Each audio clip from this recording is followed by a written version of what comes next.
This is called an abbreviated version of all the rest, this one day, video day. 4 steps to good communication. Here's number 1, first of all. Words can work miracles. That's why communication is so important. Words can work miracles. Words are powerful. Words are almost godlike. In fact, ancient script says the Word was God. God was the Word. Wow, words and God. I said to my Israeli audience last year, in the beginning, the story of creation is unique. It says, in the beginning, Jehovah God spoke and said what? We've got some students here, I'm sure. In the beginning, Jehovah God spoke and said what? Let there be light. And what? There was light. Wow. Wow. It looks like words create light. Is that possible? I'm telling you it's possible. Humans can get pretty close.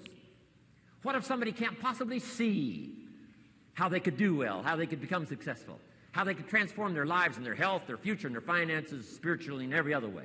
They can't see, and you come along and share your story, and maybe borrow some other stories. And by the time you get through with a good presentation to this person, they say, now I can see. Before you got here, I was blind. I was in the dark. And while you were talking, some things dawned on me. Is it possible to create light with human intelligence, with words? And the answer is, of course, of course. Here's part of the spectacular opportunity as a human being. One person talking to another. It's got so much power, so much potential. A mother talking to a daughter, a father talking to a son, salesperson talking to a client. Nothing more magical and powerful, awe-inspiring than words have the ability to dramatically affect people's lives and futures. So become a good communicator. Let me give you some good keys to good communication. Here's number 1, have something good to say. Communication starts with preparation. Getting ready to speak this year, getting ready to speak next year. Attend the classes, read the books. Have something good to say. Here's 4 good words to help you to have something good to say. 1 is interest. Develop a new interest in people and life and what's going on, economics and politics, religion, social structure, possibilities, opportunities. Develop a new interest. Here's the next word, fascination. Goes that step beyond interest. That's why kids learn so much that first 6 years. Fascination. Adults are walking on ants. Kids are saying, don't walk on these ants. I'm studying these ants. I'm looking at these ants. Kids are so fascinated. How come an ant can carry something bigger than he is? Wow. That's how come they learn so much. They're fascinated. And here's another little clue I've learned. Turn frustration into fascination if you can. You'll learn more. I've worked on this. I'm pretty good at it. Out in Los Angeles, I'm on the freeway. My airplane leaves in 45 minutes. The traffic is moving not 1 inch. I am now fascinated. I'm telling you. Now, it doesn't work every time. That's true, but every time it does work, I'm telling you, you'll come away with more. Learn to be fascinated instead of frustrated if you possibly can. Turn that little scenario on for yourself. Next is sensitivity. You've got to understand, we use the phrase, where people are coming from, where they've been, what's going on.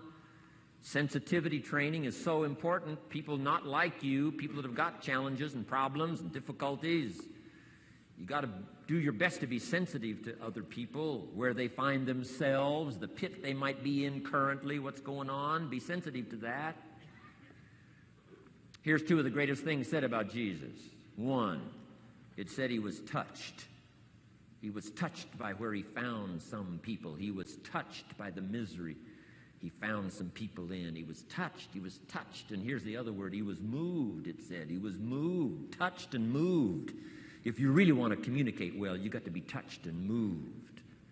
Not just by your own drama of life, but by the drama you know is going on in other people's lives. Sensitivity. How does an adult 40 talk to a child who's 12? You got to be sensitive. Not just to your current situation. One of the best ways to identify with a child who's 12 and you're 40 is remember when you were 12. Go back, remember the scenario and let it hit you again, let it touch you again. I don't have any problems with 12-year-olds. I remember almost every day of being 12. 12's a unique year. One, you're not 13. I mean, you know. If I heard it once, I heard it 100 times. Of course you can't go, you're not a teenager. Wow, I can't wait for this year to be finished. Remember, that's part of sensitivity. Remember. Apostle. One who became an apostle, leader of the Christians, was once Saul from Tarsus, hater and killer of the Christians. After he was converted, became a leader, became Paul apostle, revered. Why was he so effective in his language, in his ability to touch people with his words and with his presence? If you read part of the scenario of his history, he gave an account of his own life and said, here's why I think I'm so effective. I remember the pit I came from. Sure, they call me apostle, but I used to kill these Christians, and I never forget that. If I want to get in touch with other people's difficulty, I got to remember my own difficulty. Let it hurt again. That's what makes a good performance. A good actor, a good actress, the emotion close to the surface from the remembrance of things past, and then well-chosen words delivered with emotion. Powerful.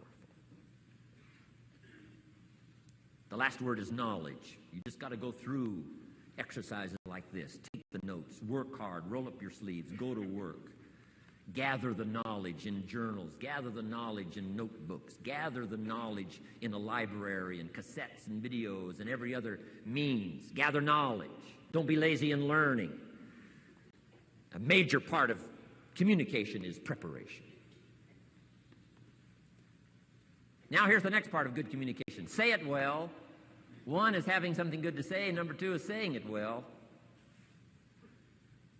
Let me give you a quick list on saying it well. Number one, sincerity.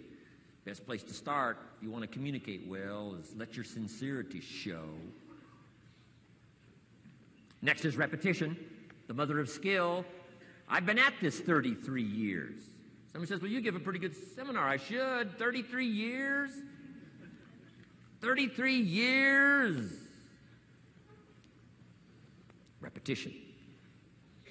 Next, brevity. Sometimes you don't need many words if you're totally sincere, I'm telling you. Jesus' presentation in gathering up his team called disciples was fairly short. He just walked around